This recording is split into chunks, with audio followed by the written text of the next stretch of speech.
coordinator with Reconstruction of a Survivor, which is a nonprofit support group organization here in the Houston area. This afternoon session is going to be on triple negative breast cancer, and it's going to be led by Dr. Tajal Patel and Michelle Pena and Linda Lydia. Yes, thank you. Will be the cancer advocates that will participate in this session. This is also going to be live streamed on colemanhouston.org. Dr. Patel is a breast medical oncologist at Houston Methodist Hospital, leading the high-risk program there at their cancer center, which includes working with genetic counselors to identify and counsel patients at high risk of breast cancer. Michelle Pena is also a breast cancer survivor and the state leader for the Young Survivor Coalition, the only national organization that supports young breast cancer survivors diagnosed under the age of 40. She's also a member of the adjunct committee that supports the Coleman Houston Medical Advisory Council.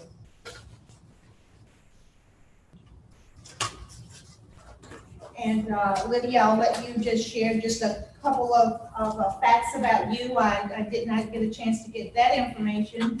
Other than that, maybe 1993 is when you were diagnosed? My initial diagnosis was in 1993, triple negative, and I went 19 years of cancer-free.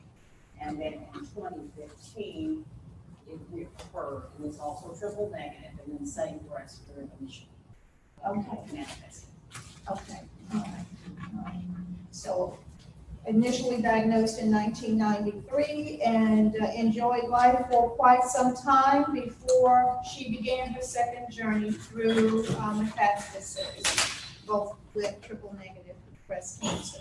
There's more information as well in your program, more biographical information for the speakers. So with that, we will get started.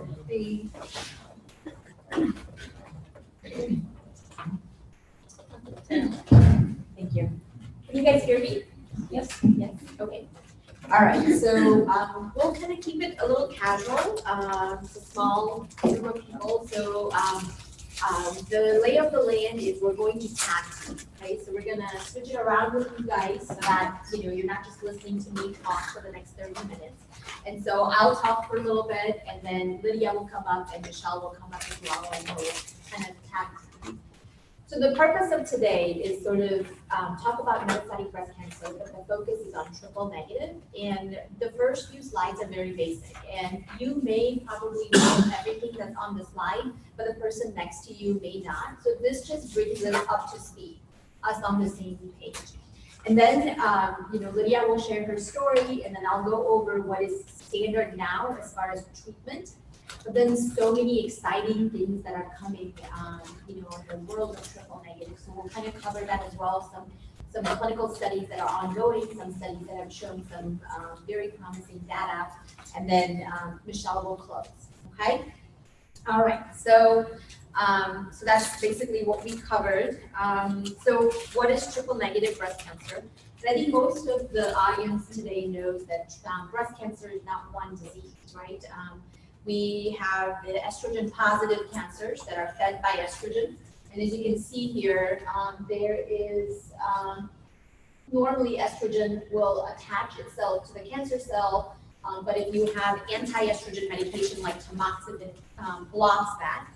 If you have a HER2 positive cancer, instead of two proteins, that cancer cell has 1 billion proteins and essentially makes the cell signal constantly on. And so we have anti-HER2 medications to treat that.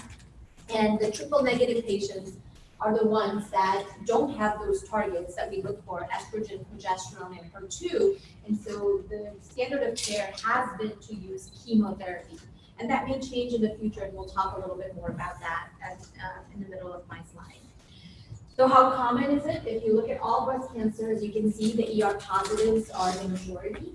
you have HER2 positive, which is about 15 to 20%, and the triple negative, which is the minority of about 15%.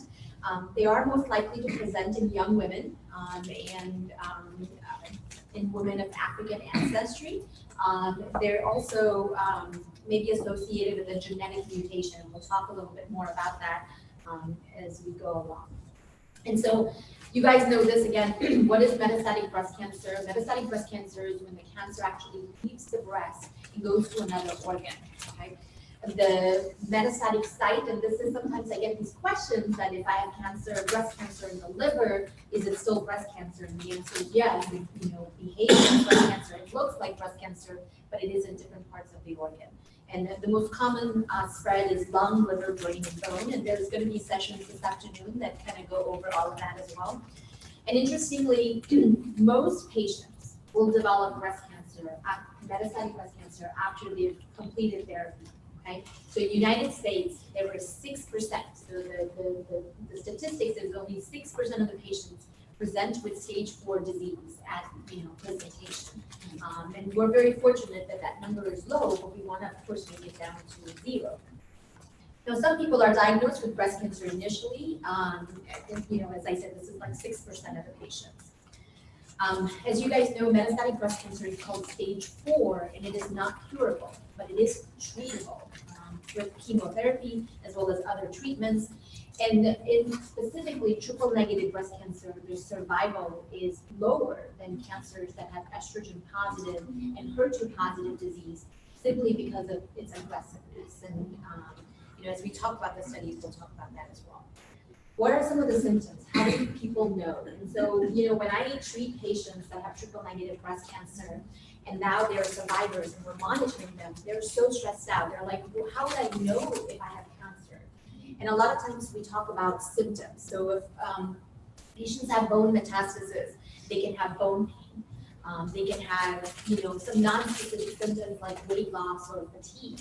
Sometimes there's lab work that can go up, but generally lab is not a good indicator of, what's happening in the body, especially when we're talking about metastasis. Of course, for liver metastasis, sometimes patients notice that their color changes and that they appear yellower. They have easy bruising or bleeding, and again, blood work may show increase in liver function tests as well. Lung metastasis can have cough or shortness of breath. And so if somebody has an upper respiratory infection and has cough and shortness of breath, that makes sense. But if there is nothing going on and the cough is just persistent, that needs to be further evaluated.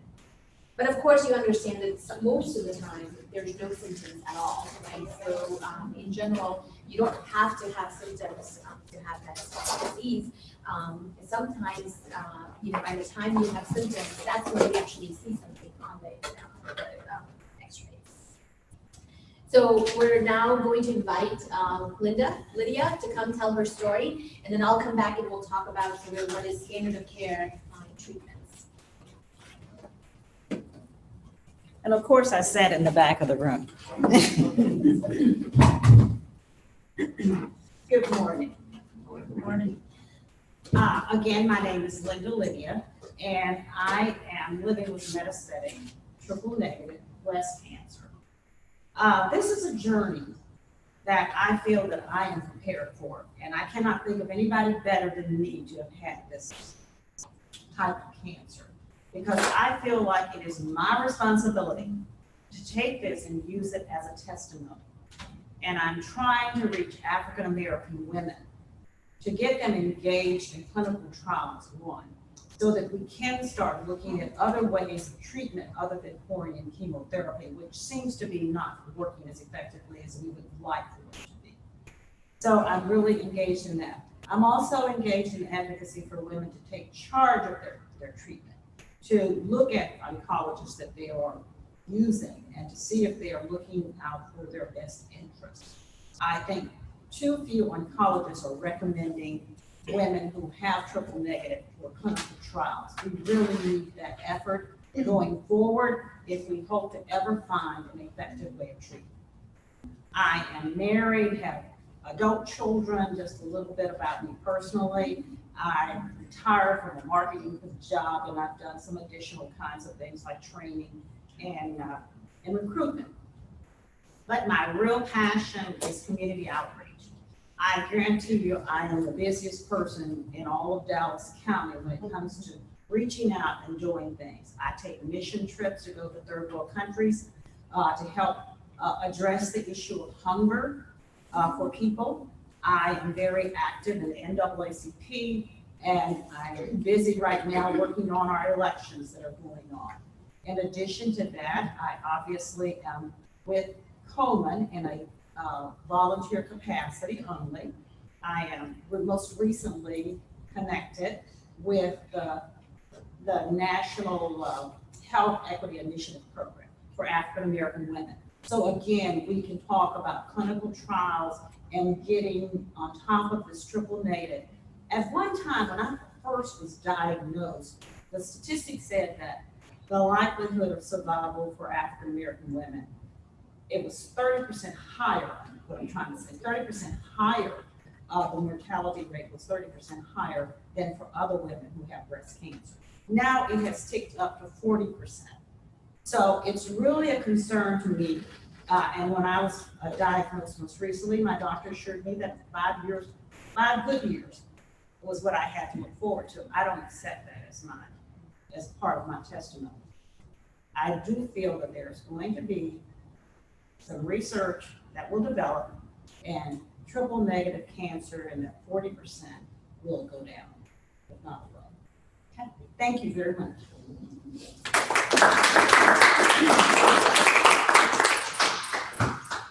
Okay, thank you so much. It's amazing to actually see patients that have had this journey and are helping other people on the journey as well.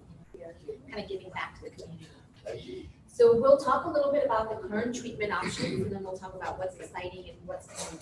But you know, the very first thing that all oncologists talk to patients when they have metastatic breast cancer is the balance. I don't know if you've had the talk with your family's oncologist or your oncologist, but we always talk about quality and quantity. We want both. Both of those are important. We don't want one or the other focused on. So when you have metastatic breast cancer, if you have hormone receptor positive cancer, which is the ER positive cancer, a lot of times they have hormonal therapy and then eventually go on to chemotherapy. If you have HER2 positive cancer, traditionally there's a lot of anti-HER2 therapies, but it's triple negative cancer that, as you can see, that standard of care has been a lot of chemotherapy. Now that's changing, and we'll talk about that. But really, each patient is different, and the treatment is tailored accordingly. But this is sort of the generalized treatment plan. In chemotherapy, we do have many active and tolerable chemotherapies. More is not better. So, if we have 10 chemotherapies, giving 3 at a time is not any better than sequencing one and then another one and the another one. That's kind of important that single agent chemotherapy is generally preferred.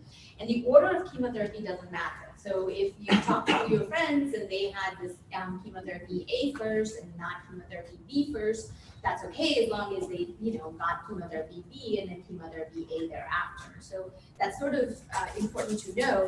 And there's a lot of growing number of cancer therapies. So we'll talk a little bit about the biologics that are coming into the market, but also chemotherapies. The number and birth of the amount of treatment options that we have is increasing. So how does an oncologist choose which chemotherapy to get? Of course, we want to choose the most active treatment, right? So if the treatment has shown a promise in clinical trials, we potentially would choose that. But it also depends on the patient. So if patient A has cancer that's pretty significant and we want to get response very fast, then we would potentially use a treatment that has maybe a little bit more toxicity, but it works really well. Versus if a patient does not have any symptoms and this was just found incidentally on an X-ray, and we want to preserve their quality of life, we may start with a chemotherapy, let's say that's oral, or that's doesn't cause a lot of side effects. So it kind of depends on the patient as well as the disease that's happening. and also side effect profile and what happens if the patient has other health problems, right? So if the patient comes in and has significant other issues, like has low blood counts or has diabetes or heart disease, then we potentially couldn't use one chemotherapy over the other. So it kind of matters what they come in with. A lot of times, once patients, have metastatic breast cancer, they come to me and they ask, what about radiation therapy? Because it's possible that they've had that previously in their life. It's a possibility, but it's not the primary treatment. We use radiation for local control. So essentially, it's like a Band-Aid that you can put on different parts if necessary. So if there is pain because cancer is in the bone, then we can use radiation for that. If there is bleeding of some kind, we can use potentially radiation for that as well. And if there is brain metastasis, which again, there is a session a little bit later this afternoon talking about it, we could use radiation as well. So radiation is not a primary treatment, but it's an adjunct. So it's used essentially by the oncologist and the patient if we get in trouble in little spots, okay? Surgery, again, is not the primary treatment. So I have patients coming in and saying, okay, well, I have stage 4 cancer in the liver, why don't we just cut it out? Why don't we, cut out all the areas of the body that has stage 4 cancer? And, we're kind of, again, it's not the primary treatment. We'll talk about the treatment that treats the whole body. But the most important thing is to use this judiciously. So it's not saying that those patients can't have surgery at all, but it's saying that we don't want to do surgery when, the whole body needs to be treated. Because remember, surgery is even local area, okay? So if you, again, patients that actually, the 6% that we talked about that present with breast cancer and metastasis, sometimes, if there is significant pain, we could consider surgery in that situation and removing the breast. If there is a lot of bleeding or ulceration, surgery can be considered then as well.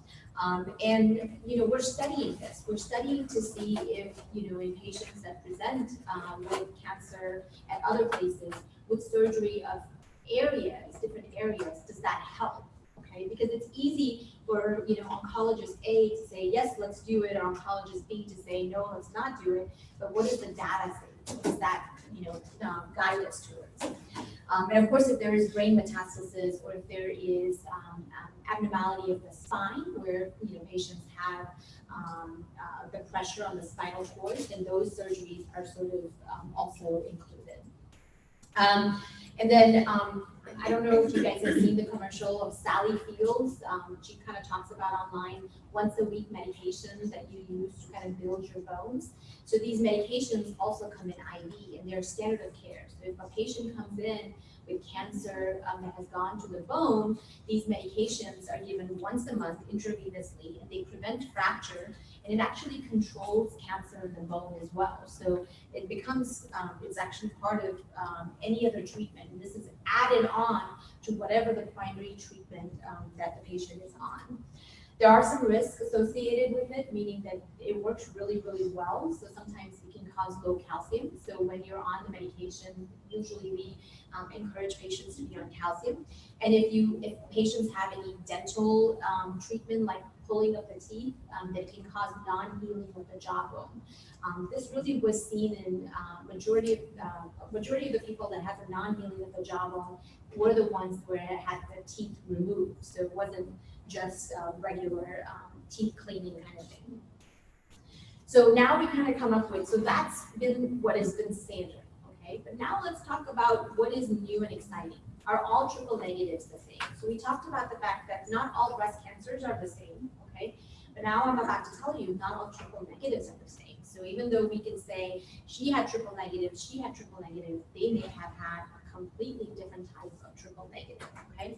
So if you can look at this, I don't know if it projects, but even though all of them in the middle will have this histology of estrogen negative, progesterone negative, HER2 negative, you can kind of see that there are different types. The triple negative that are moderated by the immune system. There is triple negative that has a genetic mutation.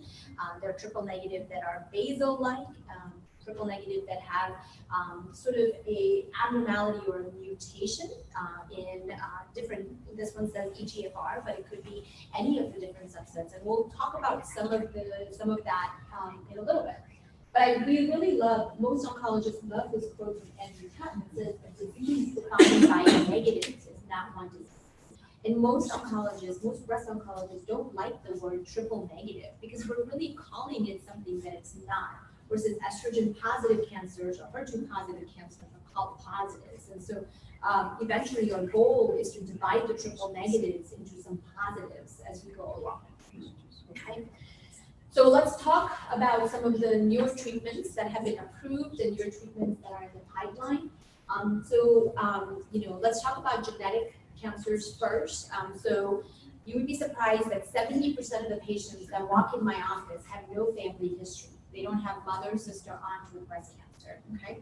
About 15 to 20% will have some family history, and only about 5 to 10% have a hereditary breast cancer.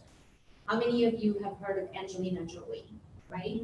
She's made my life a lot easier because I could say BRCA mutation and then say the one that Angelina Jolie has. So generally, this is offered to women that are younger than 45. So if you think think with me, if you're born with 2 normal genes, okay? Over time, even if one goes bad, you still have a good gene, okay? When both go bad, that's when cancer happens. So generally, cancer is thought of a disease of an older age, okay? But what if you're born with a defective gene? So instead of 2 good genes, Angelina Jolie is born with 1 defective gene. It doesn't take that long for both to go back. So generally speaking, cancer happens in the 30s or 40s. And so anytime you have patients, family members that have cancer younger than 50, you have to say, is there something going on in the genes? Now in triple negative patients, it's actually younger than 60. So even though that 5 to 10% was all cancers, if you look at just the subset of triple negative, about 15%, so a higher portion of triple negative has a genetic mutation. And when we talk about genetic mutation, it's, BRCA1 and 2 is what we kind of normally talk about, but there's actually 25 genes that, we do what we call panel testing. So if some of you have had BRCA testing maybe 3 to 5 years ago, you have to go back to your doctor and say, I need an update. I need an update testing because that actually looks at all of the genes. And the reason we really do the update testing is if you were diagnosed in 2018, you get at least 25 to 28 genes, okay? So then if you were diagnosed in 2013 or 1993, why not?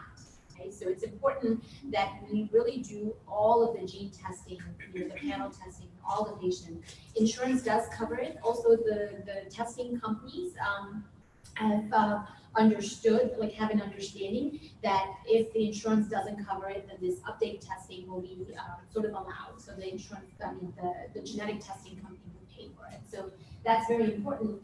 And the most important thing is there's a new guideline in 2018 that says, even if you don't meet this criteria, let's say you were 65 and you had triple negative breast cancer, genetic testing is still approved as long as the patients are HER2 negative. So all metastatic breast cancer patients actually can get BRCA testing per guidelines. Okay, so if you have a family member that has an ER positive HER2 negative breast cancer, was diagnosed at 65, they can still get genetic testing, and it's approved to get that. Why are we doing this? Why exactly is this important? Okay, so bear with me here as I go through this graph. This is a normal cell. Okay. So generally what happens is if you have a DNA and if there's a mistake, and that will happen, right? Because the primary function, what happens in our cells is you have DNA copied into DNA, copied into DNA. So as we replicate, sometimes there are mistakes. So this, as I mentioned, the BRCA gene, it repairs mistakes, okay? And it repairs mistakes when the DNA is in double strand like this. As you can see on the left, there's also something called PARP1. How many of you have heard of PARP? Couple of you.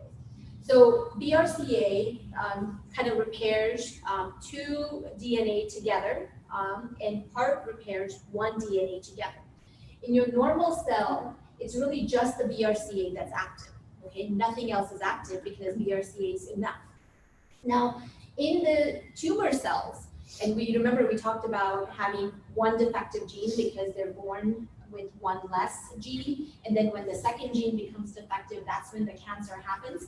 So these tumor cells in patients that have a genetic mutation, the BRCA does not work, okay? So in them, the most common repair mechanism is PARP. Are you guys with me so far? Mhm. Okay. So if, if in this two scenarios, this is a normal patient, okay? If we give them a PARP inhibitor, so something that knocks out this gene, they don't care because they're not using it, okay? So in a normal cell, cells that are outside of the breast, in the BRCA mutation, it's really the breast cells that are actually changed.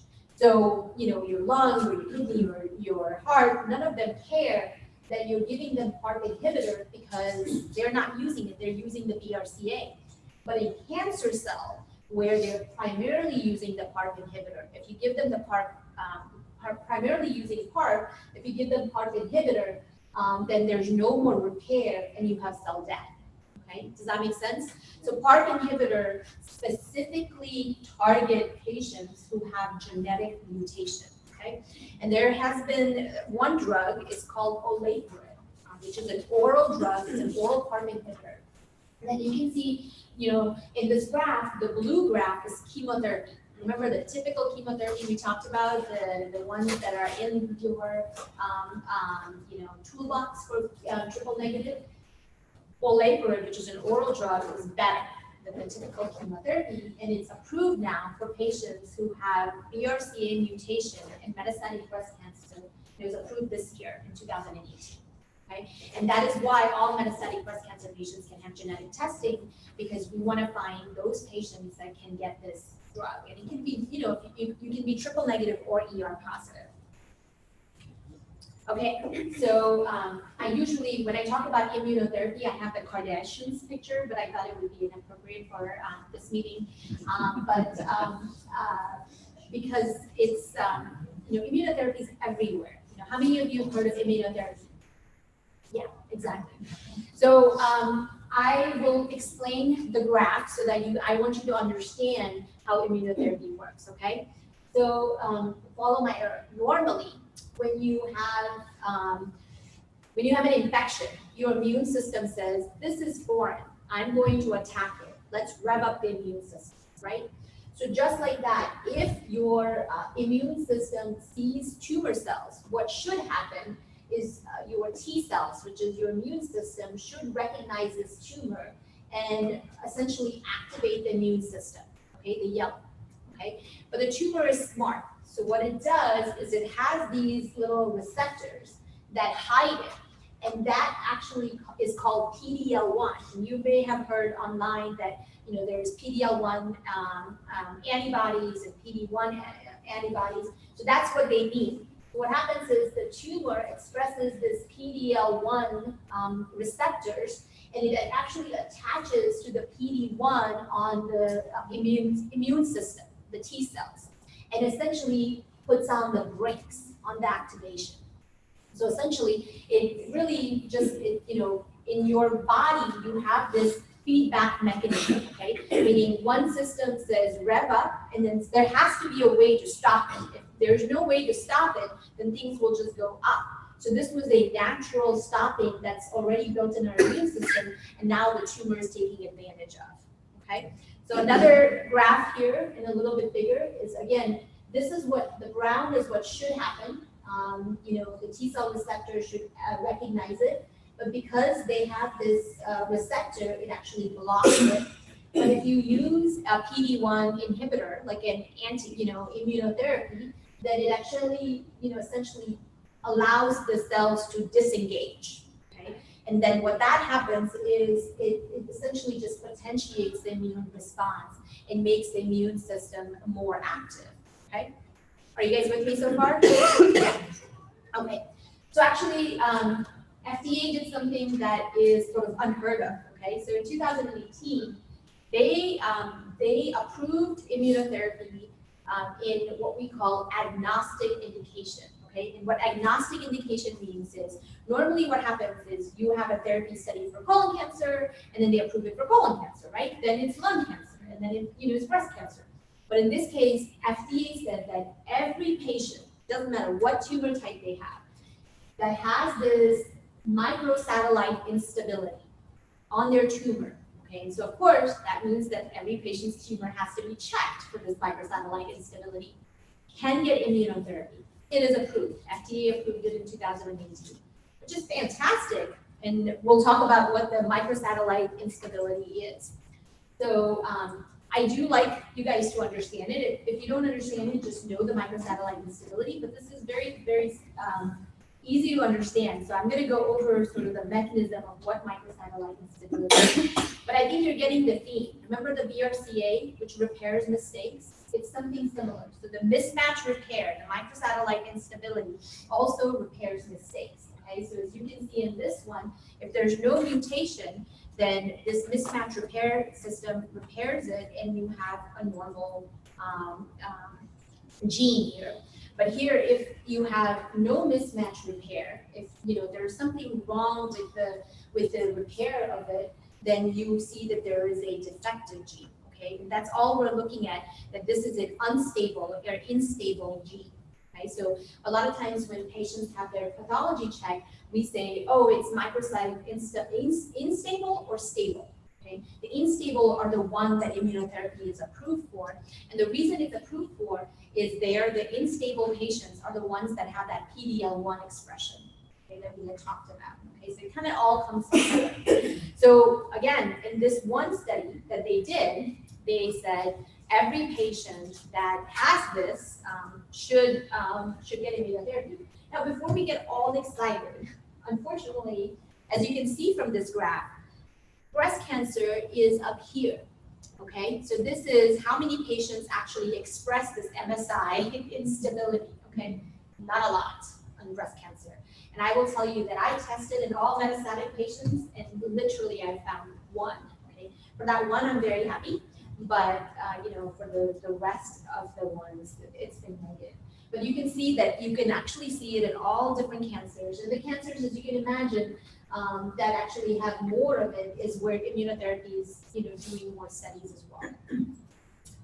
So there was actually I don't know if you guys have heard, but recently, just like 2 weeks ago, there was a huge presentation of this. It's immunotherapy with chemotherapy. So, we talked about the single agent immunotherapy that's approved, but this one is immunotherapy plus chemotherapy. Now, it's exciting, don't get me wrong, but we need more data. So this is not just the slam dunk. As you can see here, and I like showing graphs because you guys can see how they separate. This is the main study, and you can definitely see that the blue is better than the red, but not that much. Then they actually looked at a specific type of patients that had something specific in their tumor, and it looked like the graph separated a little bit more. Okay, so this is looking for the actual PD-L1. Remember, PD-L1 is what actually attaches it. So this study is basically showing, hey, if they have PD-L1 on their tumor, maybe they do better. What's confusing is we don't test for it. This is not something we normally do, but perhaps this is indicating that maybe we should. And for lung cancers, this is common. They test for this PD-L1. The problem is there's like 5 different tests in the market. So like which one is the one to use is a little bit harder to know. So I do think that it's exciting data, but more work has to be done. If you use immunotherapy as a single agent, the response rate is about 20%. So not everybody responds, okay? That means that 80% of patients that get this immunotherapy will not respond. And currently it's only approved. I have patients all the time that say, can you give me immunotherapy? And really it's only approved if they have this microsatellite unstable tumor. Otherwise they have to get it on a clinical trial. But if the patients respond, if the patient is one of the 20%, the response is durable, meaning those are the patients that, once you rev up the immune system, they actually do well for some time. So the thing is we have to find the right patients for the treatment and also manage the unique side effects. So some people are like, oh, it's immunotherapy, there's no side effects. That's not true. So immunotherapy, if you can imagine, you rev up your immune system, sometimes you can have side effects that are autoimmune. Meaning that your own body sort of attacking other parts of the body as well. So it's not without side effects. We actually have a clinical trial that's actually interesting, and so I'll just briefly talk about it. Because as I said, 80% of patients potentially don't respond. We actually inject the tumor with a virus, which is HSV virus. It's a common cold, and then we radiate it. So essentially when you do that, it actually causes inflammation, as you can imagine, and then we give immunotherapy. So the idea is that, perhaps that would kind of activate the immune system a little bit more. Androgen receptor, so, across from us is estrogen receptor, right? So actually there's also something called androgen receptor, which functions just like estrogen receptor, and testosterone actually binds to it. And you're like, why? I'm a woman, testosterone is a male hormone. No, everybody has, a little bit of all the different hormones. And so interestingly, this graph is for prostate cancer, because that's what happens when patients have prostate cancer, is they have androgen receptors, and that's why we use anti-androgenic medications. So the good news is for those triple negative patients that are androgen receptor positive, we use the drugs that are already approved for prostate cancer in clinical trials. So this is not prime time. And it does look like about 4 to 10% of triple negatives have this androgen receptor positivity.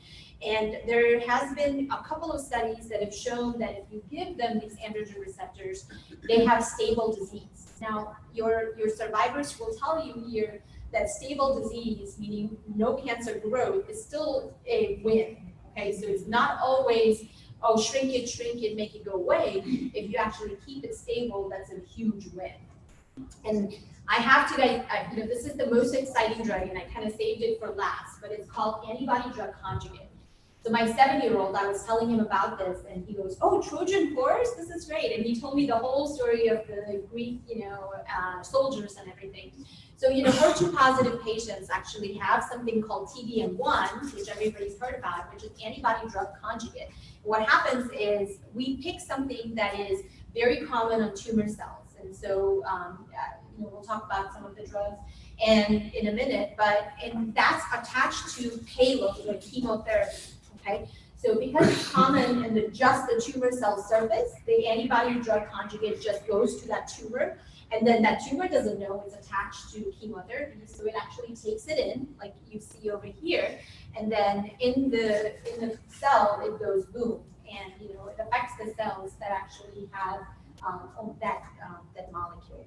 So there is one particular one, it's called SASI, it's actually called sacituzumab or IMMU. It is attached to a chemotherapy that's essentially 136 times more potent than the one we normally give. Okay, so it allows us to give more potent treatment. And the most recent phase 2, so remember there are different phases of clinical trials. The phase 2 showed pretty good response. You can see right here, these are all the patients that it responded to, and the pluses are patients that are still ongoing. Okay, so it's really a very promising data. Now there's a phase 3 that's ongoing in multiple medical centers, but FDA is actually reviewing this drug to see potentially if they can approve it in the next few months. And so if it's approved, these results are very promising, okay? And there are other antibody drug conjugates. Once we figure out how to do something, we just do a lot of it. So there's a lot of clinical trials. And this is, for interest of time, I'll kind of go over this, but the most important thing to realize, is the reason this happens is because of clinical trials, okay? So what happens is that clinical trials, as our other speaker mentioned, save lives, allows you to get treatments that are based on sound preclinical data, meaning that it's already been tested in lab, and we have a reason why we're testing it in patients. And it allows patients to get access to new drugs. I mean, these are cutting-edge drugs that otherwise they shouldn't have access to. And I completely agree with our speaker that if you have a family member, if you have triple-negative breast cancer, really chemotherapy should only be an option if there's no clinical trial available. Okay, so you really should be going from clinical trial to clinical trial. And there's, a lot of them. I mean, each institution will probably have a number of clinical trials. And this is the only way new drugs can come to market, and hopefully one day will lead to cure. And you can actually look for clinical trials at clinicaltrials.gov. okay? So kind of keep that in mind. So this is, if you have triple negative breast cancer, if you have a family member with triple negative breast cancer, talk to your doctor, okay? Talk to your doctor about the type of the cancer, prognosis, what available treatments, and what clinical trials you have available. Make sure you only receive reputed information. People say, oh, this happened to my family member. Yes, that's true, but you're different. Remember, there are different types of cancer, and seek support. And, I'm very grateful that we have a couple of advocates here today. But those are sort of your friends, your champions to kind of get you through this journey. So thank you for attention, and I'll introduce Michelle Pena, who is our advocate. She is the state leader at Young Survivors Coalition. And all right, sounds good. Thank you, guys. Well, thank you, Dr. Michelle. So, Dr. Phil and I, we actually have known each other for quite a few years. I was diagnosed with triple negative breast cancer 13 years ago when I was 33 years old. So this month would have been 13 years ago that I started chemotherapy. No family history at all for triple negative or breast cancer for that matter. So it was a very daunting journey. And one of the resources I found was Young Survivor Coalition, along with many other resources. But you do get inundated with a lot of information, especially when you feel like you're alone.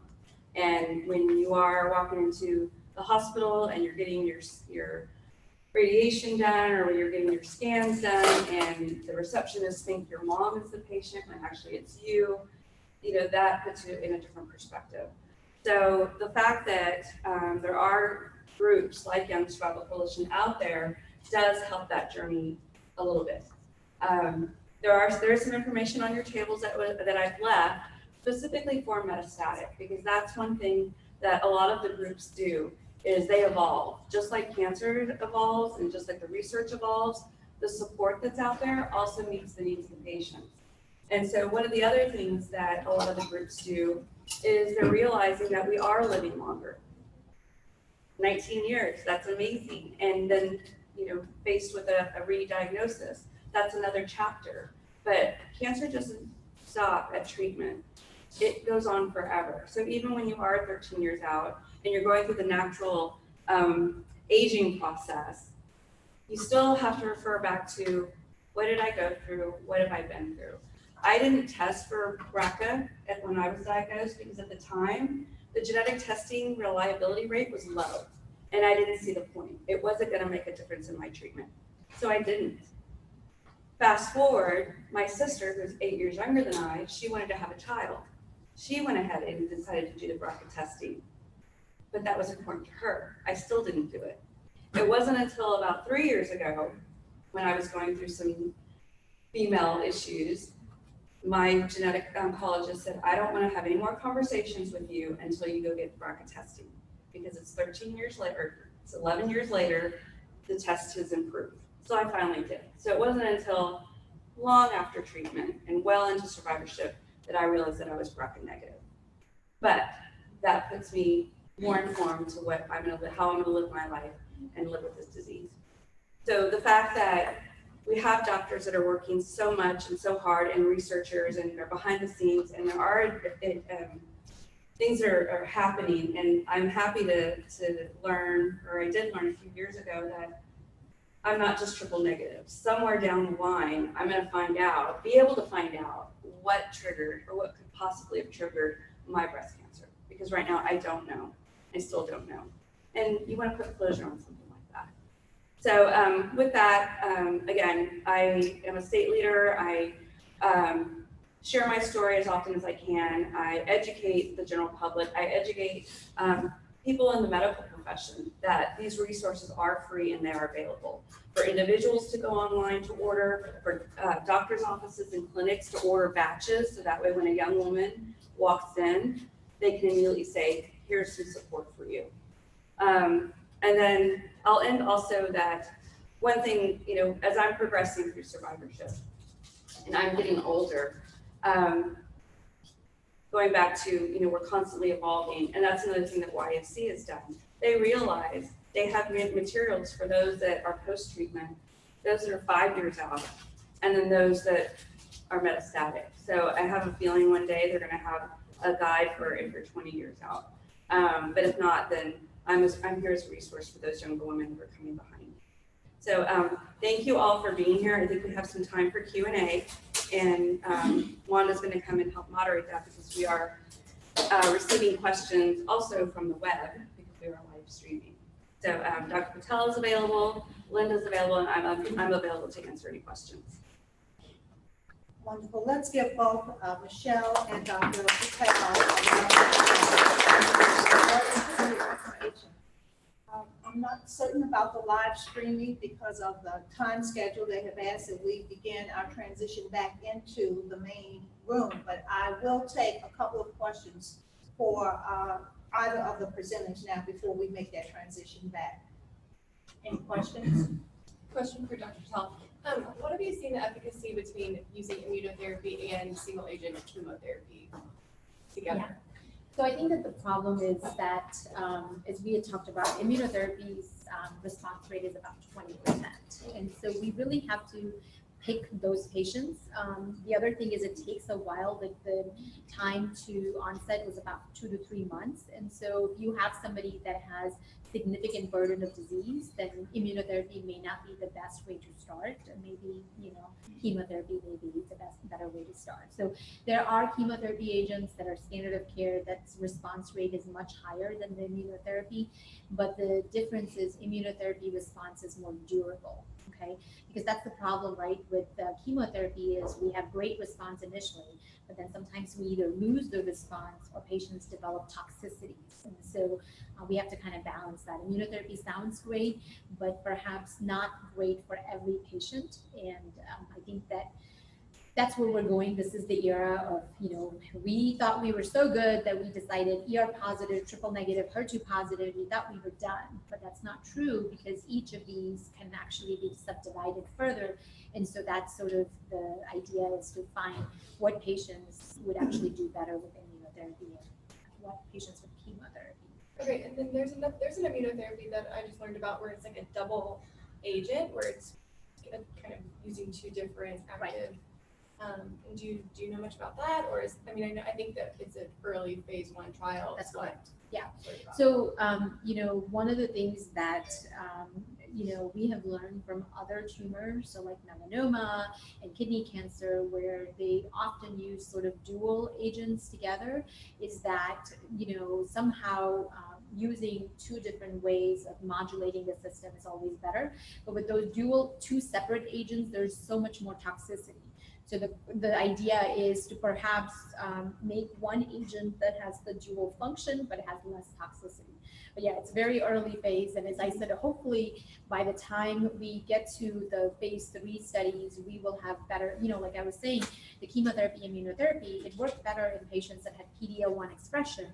And, that's not something we've done in breast cancer so far, but it could be something we can do. So just trying to choose our patients wisely, because it's really not for everyone.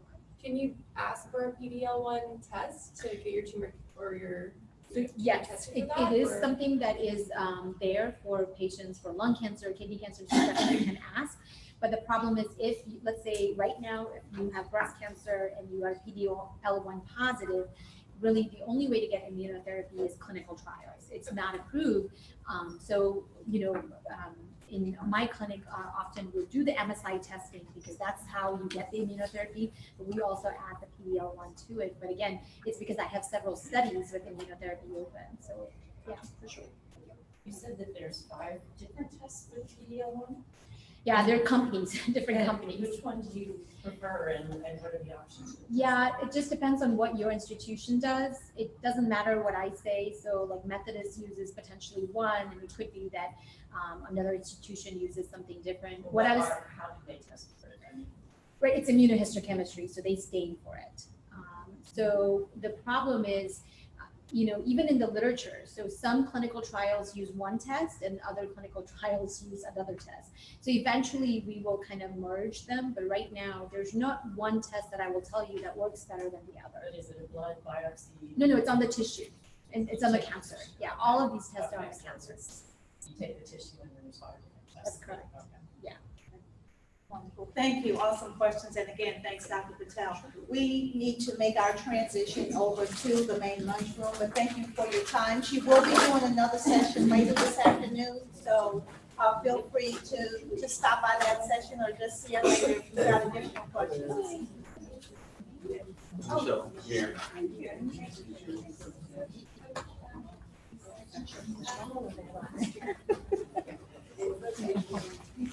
Thank you for moderating. Appreciate it. It's a gift from Coleman. That's all.